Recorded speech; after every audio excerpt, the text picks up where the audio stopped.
Good morning, everybody. It is Wednesday, March 27th. Welcome back to my channel. This is See Mindy Mom. I'm Mindy, and I've always wanted to do a little vlogging, like a day in the life on a Wednesday, because that's kind of a crazy day for us, but obviously it's gonna look a little bit different because that's the day when I'm at the church most of the day.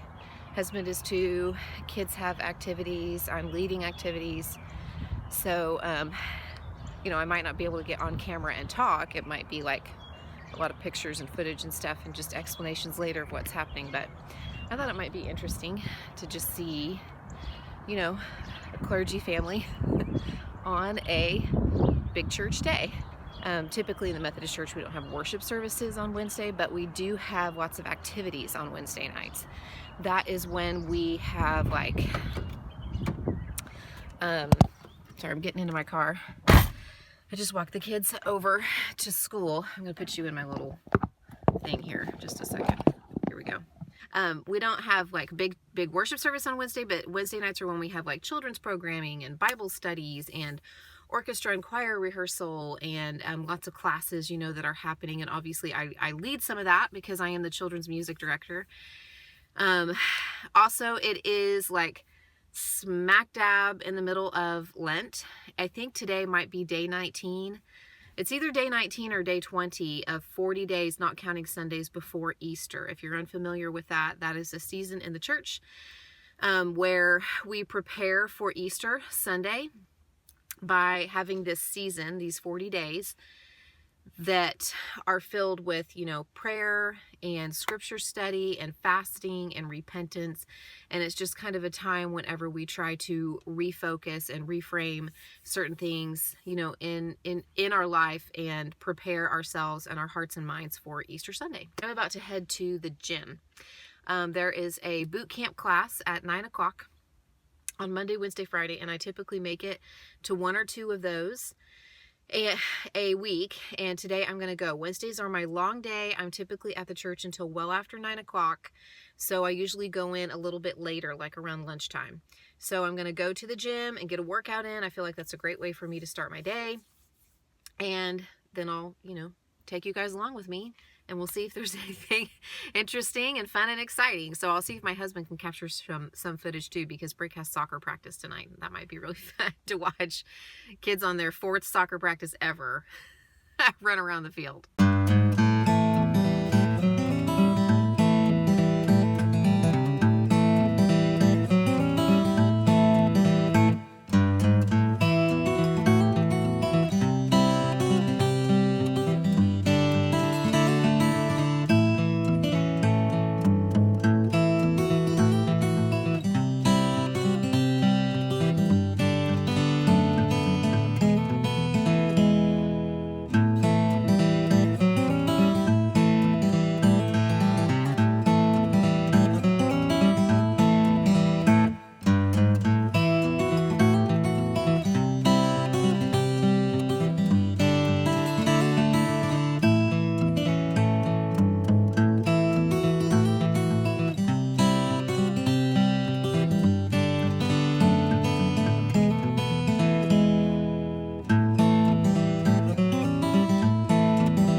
Up and ready.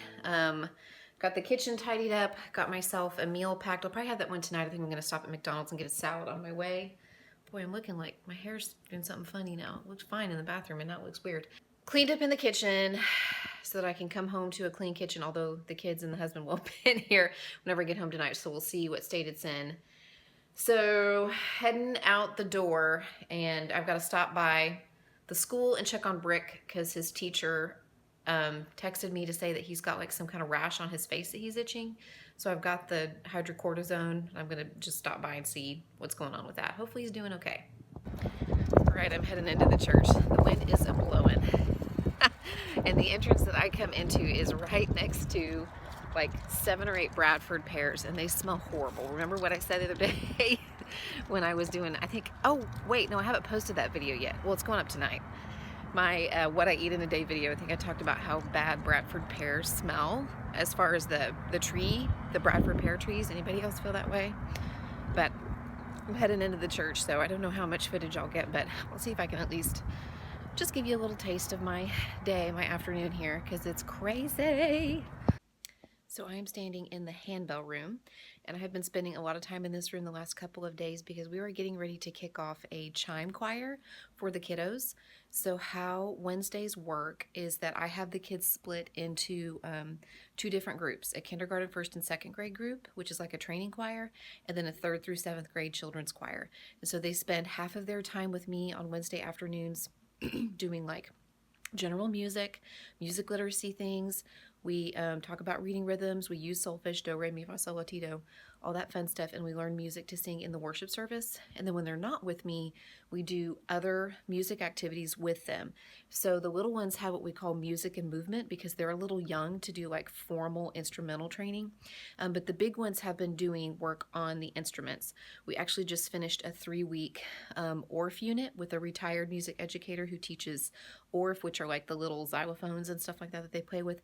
And we're getting ready to kick off 9 weeks on the hand chimes. We're very blessed to have so many resources at this church, and we have 3 full 3-octave sets of hand chimes. So my big kids are going to get to start that today, and hopefully they will learn enough to present something in the worship service, but if they don't, that's okay. It's just fun for them, and it's a way to reinforce a lot of the musicianship and music skills that we're learning on Wednesdays.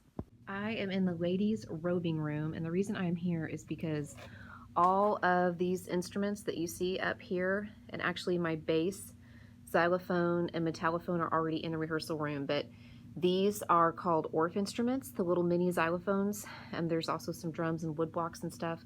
These are things that have been purchased for children's music in the past, and we're starting to get them back out and use them. These are really, really, really, really nice and not cheap at all. So we're going to use them today in trying to put together our Palm Sunday anthem. So I'm in this room to get a few things down and get the choir room set up for the big kids. I am standing in our choir rehearsal room, and I have just set this room up for the older kids to meet with me in this room. We're trying something new. We're starting that out today. We used to meet both the little kids and the big kids in the same room, and we would just send them to different places for their alternate activity when they aren't with me. But today I'm going to be the one traveling, and we're going to start to rehearse the big kids in the big choir room. So that's why I have kind of some of their stuff, their ORF instruments and things set up there, and we're just going to see how it goes. But this is our choir room, and it can seat, I think, like 100 to 120 member choir. We have about 40 or 50 in the adult choir right now.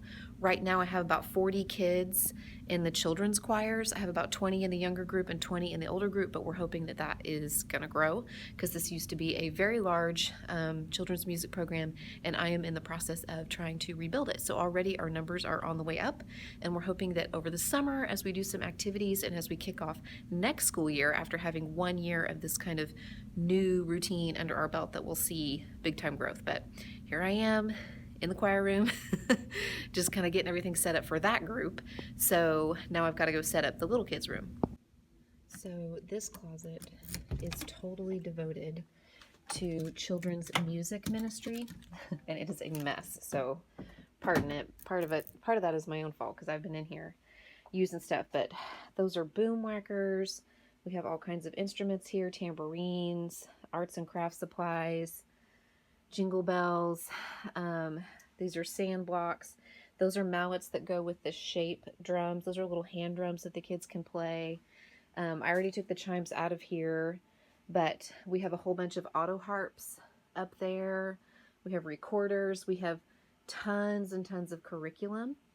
These are just like elementary curriculum books for music. You know, streamers and different posters and things like that, but there's just like so much stuff. Drums. When I say this used to be a huge program, I mean, it was gigantic. And we have been trying to use more of this stuff, but obviously I've got to get in here and get it reorganized. Part of that is my own fault because I've been in here using stuff. These little tambourines, these little shakers. These are called güiros.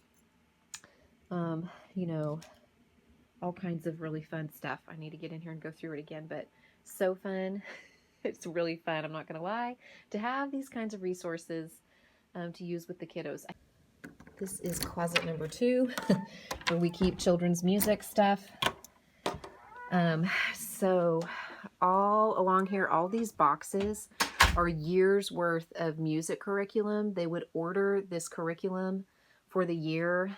So this one was called Music Time, and they have several years worth. This one is called Music Makers. It's mostly for younger kids. And then up there is Young Musicians, so years worth. And each one of those comes with a teacher resource book and has like, you know, 8 or 10 different songs and anthems and lots of different activities to do with the kids. I think we probably have, I think I counted 13 of these Suzuki little half guitars. These are little learning guitars. You can see one hanging up here. I am not a guitar person, but I'm working on getting somebody in here to work with the kids on guitar. These are just extra instruments for the orchestra. And then we have several keyboards in here. Down here is where we file all the handbell music.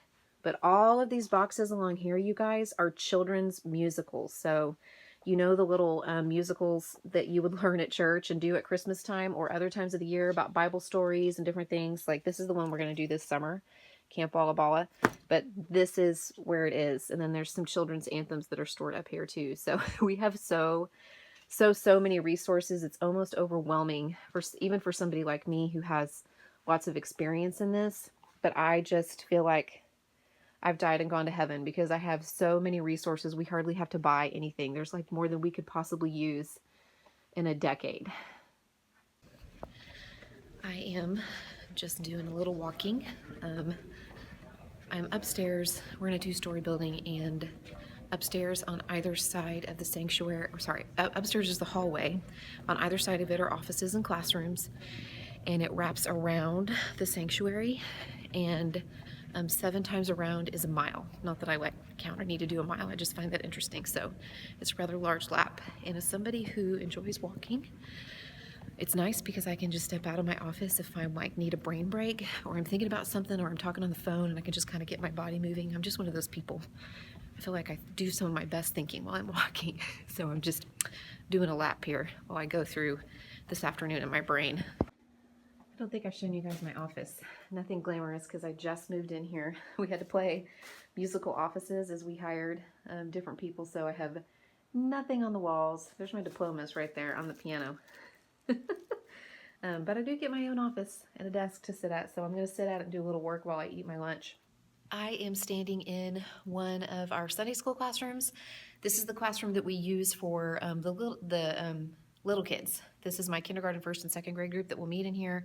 I have these little spots. Those are actually bath mats that I cut up into little squares, and I put them on the floor, and then that's where they sit or where they stand. They put their back pockets on them if we're sitting, or they put their feet on them if we're standing. And I love to use those because they're real portable and easy to take and move around into different formations. And then behind me over here are the sound shapes. And these are drums. They come in, the set that we have is 6 different sizes, and they all nest together. And so then when you pull them out from one another, you can lay them out in whatever formation that you want. And I have made them into a little circle, and these are really great for little kids. You can play them with your hands. You can play them with the little mallets that I put out, or they come with bigger mallets as well. And these have been great for teaching rhythm and teaching how to read rhythms. We're reading simple rhythms, taws and TTs and rests and stuff. And really great for doing call and response activities and just fun. The kids really enjoy them. So that's what we're going to use today for their music time with me. I am heading down to the sanctuary to put up the risers because the older children sing in worship this Sunday. And I try to get each group, the younger kids and the older kids, in once a month. So twice a month we have children's choirs in the worship service. And that's for September, October, November, December, and then February, March, April, and May. So I'm going to set up the risers now for them. Oh, it is now 6:20. And I'm in the music office in the conference room warming up my dinner. I'm the only one in the office right now. Everybody else is out doing stuff. Children's choirs meet for about an hour and a half, and then it takes me about anywhere from 30 to 45 minutes, sometimes an hour, to kind of pick up and clean up and get ready for the next thing, we share spaces with so many different activities that I really have to kind of put everything away and pack everything up so that the next groups who use those rooms can use them. But I'm always wiped, I'm exhausted. And anybody who works with kids understands you pretty much have to be on the entire time. But it's really great. It's been a blessing to be able to be useful, you know. We just moved here less than a year ago. My husband, we're United Methodists, so occasionally we get asked to move. We were in a unique position in campus ministry where we got to be there for 12 years. My husband was there for 15 years, 6 years as the associate director and 9 years as the director. And then we got the opportunity to come here because my husband really, really wanted to be an executive pastor. He's fully ordained, so he has the same ordination that other pastors in our denomination have. He went to seminary and got his master's in divinity, and then he did a 4-year probationary elder stint. That's what you have to do in the United Methodist Church before you go before the Board of Ordained Ministry, and they decide whether or not to fully ordain you. So he is fully ordained. He can do all the things pastors do. He preaches. He can consecrate elements for communion. He can do baptisms, that whole thing. But he's called to the ministry, but he has kind of the mindset and the gifts of an executive. So think, you know, like a CEO of a company or an executive director of a nonprofit or something like that. He has those kinds of skills. And so that comes in handy for a church that's this size. I'm sure you've noticed that this is a large church, or you've probably surmised that from the kinds of resources and things that we have and the size of the building and the rooms. But that's something that this kind of church, you know, really needs, is somebody who can be that kind of person and that kind of mindset and help run the business side of the church, but through the lens of a fully ordained pastor. So that's what he does. And I'm the children's music director here. So it's kind of fun to bring you along for this and just sort of show you this side of our lives, because I talk about it all the time. And obviously it's a big part of our lives, but I don't, you know, do a lot of filming. So anyway, I'm going to eat my dinner now, because then I've got to get on to rehearsal for Big People Choir.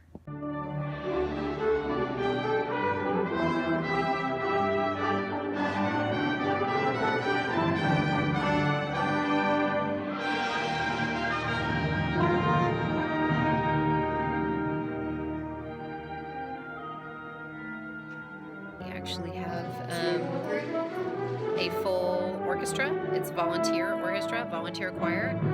We do hire a few extra musicians during, like, for really big services like Christmas Eve or Easter, but besides that, it's all just people in the church who like to play and sing, and the orchestra is rehearsing right now, so I'm just kind of sitting in, chilling out, listening to them practice, and then it'll be time for the choir to join them pretty quick.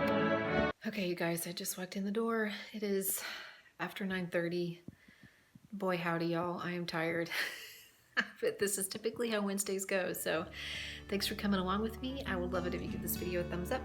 Subscribe if you have not already. And I'll see you guys soon. Good night.